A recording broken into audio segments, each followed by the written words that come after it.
Good morning, everybody. I'm just here in Navarre Beach, Florida. This is going to be my corner. It's a soft corner of Florida. It's one of my favorite spots here, not too far from Hulbert Field. Been down here quite a few times. Had a wonderful visit with my friends Eric and Lisa. Just was a awesome visit. And now I want to get a picture of the bike on the coast, if at all possible. Turn right into the parking lot, then arrive at your destination. Anyway, this is one of my favorite pagoda places to get a grouper sandwich. It is awesome. Now, if I can find a place without a berm that I can get a picture of the bike up against the coast, I don't know if I can. It's just there's always a berm, and they probably won't like it if I ride my bike up there. But I'll get the beach behind me anyway. Navarre Beach, Florida's most relaxing place.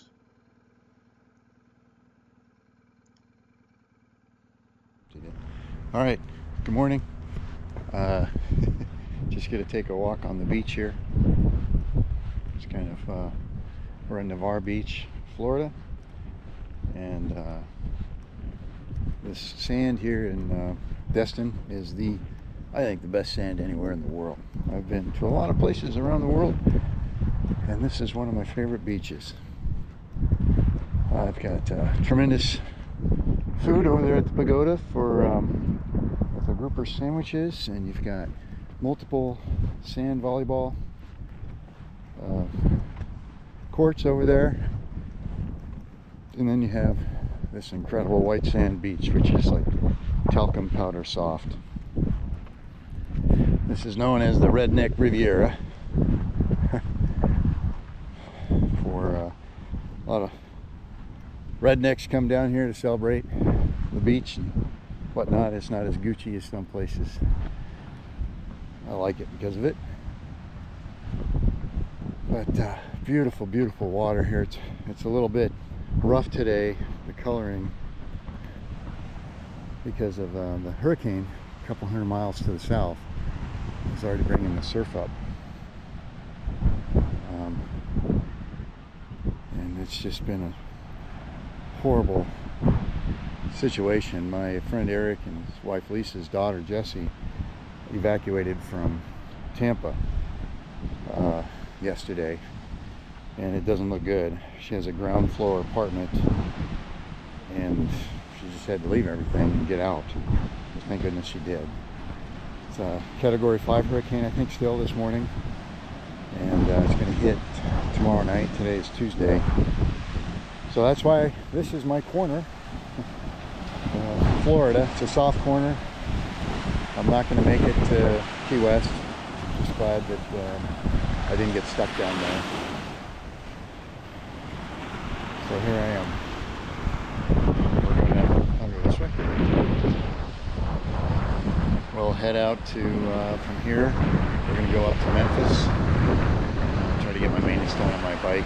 I'm 4 days ahead of schedule, and so trying to figure out what I'm going to do for those extra 4 days. And right now I'm planning on heading more north. Like I said, Memphis. I was going to go through Louisiana, San Antonio, but I'd like to go north and get away from the heat, to be honest. And I've never been to Memphis, so I'll do that. And then Oklahoma City, Albuquerque, and then I'm going to explore the northwest portion or northeast portion of Arizona, up around the National Monument Valley, and maybe go all the way up to Moab. I don't know. But yeah, this is the way my day is starting. Just prayers and thoughts for the people in Tennessee, people in Georgia, where my son's house was badly hit. This has driven so many changes to my ride. I was supposed to go to Tennessee, and that got canceled because of Helena, and then made it to Augusta to see my son, but it was good because the power had come on and everything, and that was better. But yeah, Now I wanted to go down to Key West, and that's not going to happen because of Milton, which is looking like a real son of a bitch.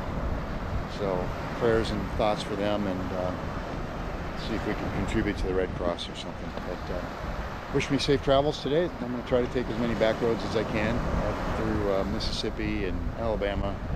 Should be a really beautiful day, but my thoughts are going to be with those people. Their lives and livelihoods are all in jeopardy right now for Milton. Here in northern Florida and Navarre, this is what we got.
Okay, guys, we are on Interstate 55, 124 miles south of Memphis.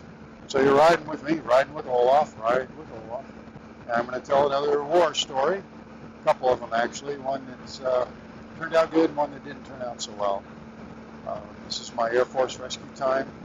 Let's see, it was like March or January, February of 2003, and I was on station in Kandahar, Afghanistan, with my H-860 Pavok and my crew, and we were on standby. Well, we did just on standby all the time, being able to launch for any sort of rescue missions that needed to come down.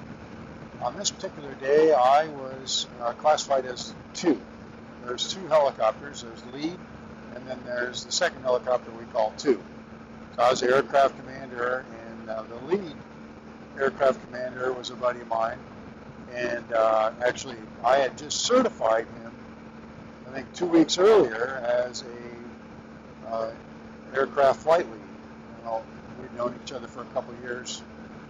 Actually went through my instructor pilot course while he was going through his aircraft commander course. But I was attached to this unit. I was an instructor pilot based at Kirtland Air Force Base, Albuquerque, New Mexico, and I volunteered to deploy with the 41st Rescue Squadron out of Moody Air Force Base, Georgia. So I was kind of an add-on, and it was the second or third month into my deployment, and on this particular day, right in the middle of the day, we got put on standby, immediate standby, for a special forces team that had been pinned down by gunfire and one of their team members had been shot. So we actually ran out to the aircraft, got everything loaded up, kitted up, and then we were told to stood down.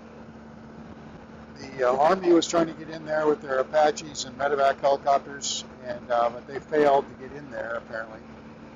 But while we were sent back to our tents, the funny part of it was, for the first time, I watched the movie Office Space, which is one of my very favorite movies now.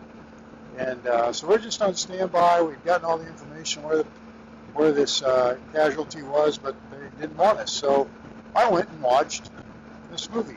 And at the end of the movie, I just was still laughing. And then, boom, we got activated again to go get this guy. So we ran out to the aircraft, my crew. I had a co-pilot, a gunner, and a flight engineer, and two PJs on board, pararescuemen. So ran back out to the aircraft, and again, we were number two. The responsibilities of two is pretty much just to say, two, if they ask, okay, are you ready to take off? Two, you're in position, you come back with two. Yeah, you're just sort of in a support role, backup for the aircraft commander to help them out. So earlier we got canceled, and so I'm thinking we're probably going to get canceled again. I'm still laughing about that movie. And boom, we got activated to launch. And so this was our very first activation for launch there. And it was up north, Tarin Kowt region, north of Kandahar. Anyway, we started taking off, and as soon as we took off, one of the things that happened is I had activated my IR sensor system for IR missiles. I have a flare system. And as soon as we were taking off, all of a sudden, poof, poof, poof, poof, our flares started popping off as if an IR missile was launched at us. But that wasn't the case. It was probably, those things were real sensitive to like people welding on the ground. So that was the first thing. And then the next thing was we were heading out, we had to do check our weapons. So you get out in the middle of the desert and you check your weapons to make sure they work, and you do shoot your weapons. And it was dark by this time, so I said left side fire, cleared, right side fire, cleared, and away we went. Now there was some thunderstorms in the area, and it was dark, and my co-pilot, she was brand new to this squadron. In fact, I certified her, I instructed her when she was back at Kirtland Air Force Base, was one of my students. In fact, the other co-pilot on the other aircraft was one of my students on the lead aircraft, and like I said, I just certified the lead pilot for being a flight lead certification. So I was kind of relaxed up until that point when I realized that I was the experienced guy and we were going into combat. What it was, like I said, there was this special forces unit that was pinned down. And the word we got is one of their members was shot in the thigh. So we continued to press, and you could see what we thought were lightning flashes overhead, over the horizon, but in fact it was the battle that we were flying into. And as we got closer, I had all of a sudden kind of an uneasy feeling that, wow, things can go wrong very quickly. And I remember taking a break. I gave my co-pilot the controls, and I looked down at for whatever reason, my feet. And we're heading up there and thinking, all right, take a deep breath, get ready, because this is going to get real quick. And you could see the flashes getting bigger from the battle that we were going into over the horizon. And about this time, the flight lead gave me the task to talk to the ground party on the Special Forces team on the ground. And he was talking back to Rescue Coordination Center all the way back in LUD, Qatar. And so that was one thing that was going on. And then we had communication with command and control aircraft over the top, and the flight lead was taking care of that as well. So I tuned up the radio to reach out to the Special Forces team, and they built a picture. And they said that they were south of a river. To the north side, they were engaged with the enemy. The A-10s were on station, and that was the other thing. The flight lead was talking to the attack aircraft A-10s that were engaging the enemy that pinned down the Special Forces team. And so they're going to be to the south of the river. Do not go north of the river because that's where the A-10s are shooting. And we'll mark the LZ with a chem light. I said, okay, so I got the picture of it. Now we're just a few minutes out from the cresting the hill, this last hill before we get to be able to see the objective. And so I have all the information I needed. I've got a pretty good idea what I'm going to do. And usually in this case, the lead aircraft will come in and mark the position and then drop some flares over the top of where he would want me to land, and then he'll roll into a weapons pattern to protect us as we go in for the pickup, if that makes sense. Okay, so as we get ready to crest the hill, I'm anticipating to see what I'm going to see. A battle going on with a river, and we're in night vision goggles, so it was pretty good illumination. And that's what I expected to see with A-10 shooting. And sure enough, we crested the top of the hill, and you can see an A-10 through the NVGs. You can see its night vision goggle formation lights, and the guy is going straight down onto this village from a couple thousand feet, and his guns are just blazing away. It was really fascinating to see. Awe-inspiring, just awe-inspiring, scary, whatever you want to say, but lots of shooting going on right there, and it's exactly what I expected to see. I could see the river, and I could see the marker for where the Special Forces team was on the south side of the river. It's all okay, this looks good. But with all the shooting, it meant something different to the flight lead. He got pretty excited about it, and he got on the radio and says, all right, it's too hot, we can't go in right now. Well, I had the better situational awareness because I knew that the shooting was to the north of the river. If we stayed to the south, we'd be just fine. And in fact, that is the best time to go in while the A-10s got the enemy's attention away from us. So I kind of like crazy or a movie or whatever. It was kind of embarrassing, but it's what happened. I came on the radio. I said, clear the net. We need to go in right now. Just like that. I couldn't even believe it was coming out of my voice. But sure enough, flight lead paused for a second, and he did something that was very, very good on his part. Since he didn't have the situational awareness that I did, he passed the lead. This is, roger that, you're lead now. So he gave me the lead, which was very smart. But a lot of guys won't do that because they feel like they've got to stay in the flight lead. So I was really proud of him for that. Okay, so now I became flight lead. And what he did was he shucked himself to the right, and I checked himself to the right, and then I positioned myself in the lead and took over the flight. So now I'm number one. And I know where the Special Forces team is, so I pointed in that direction. And quite quickly, I wait for the semi to get over.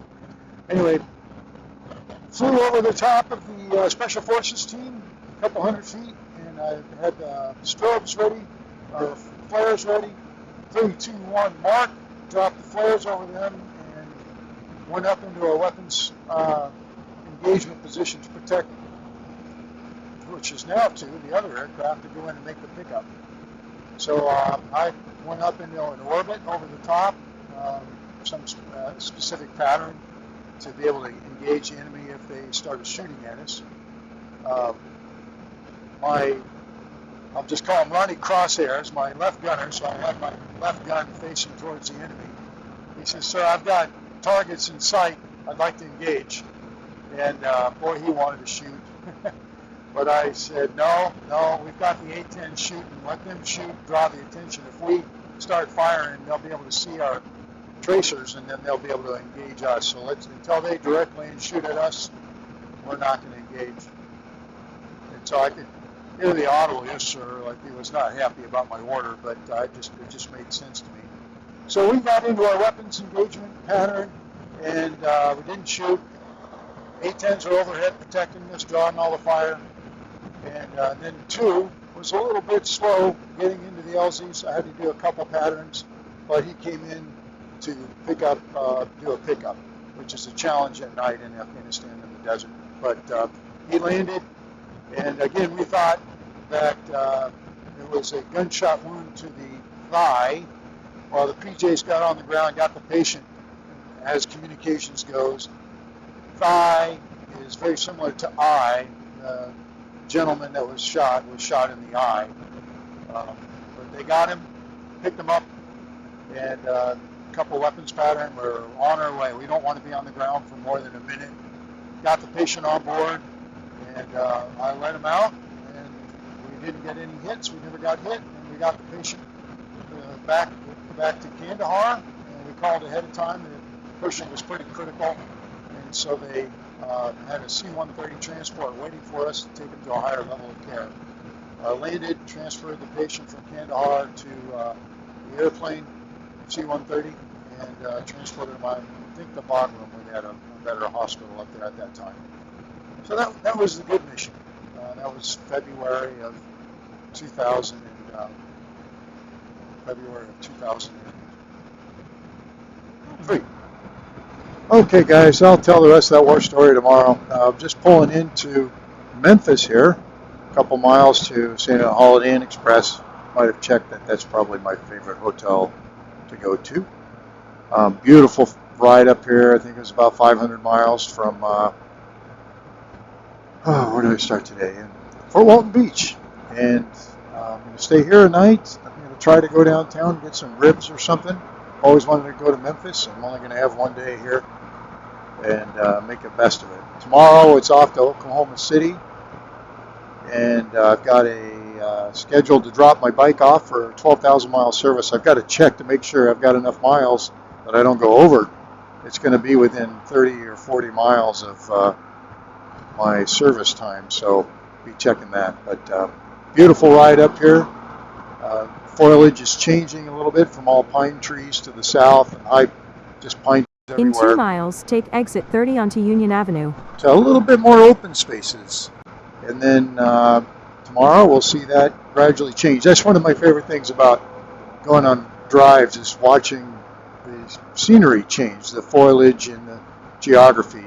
And we'll be changing tomorrow big time, and then even more going into Albuquerque. So exciting couple days. And yeah, all right, I'll let you guys go. Welcome to Memphis.